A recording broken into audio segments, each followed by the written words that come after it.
How to remove someone from family accounts on Cash App. Hi everyone, welcome back to our channel. In today's video, I'll guide you on how you can remove someone from family accounts on Cash App, so make sure to watch the video till the very end.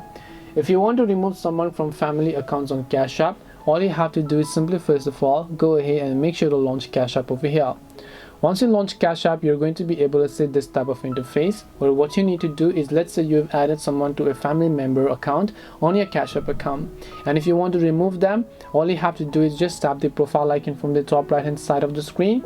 Once you tap the profile icon from the top right, you're going to be able to see this type of interface where what you need to do is just maybe scroll down. Once you scroll down over here, what you want to do is you'll find this option known as family accounts. So all you have to do is tap on this family option.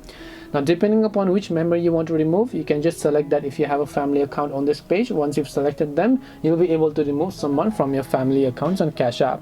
This way you can remove someone from family accounts on Cash App. Hope this video was very helpful. If you have got any questions, feel free to leave them down. Thank you for watching till the end, and see you soon in the next video.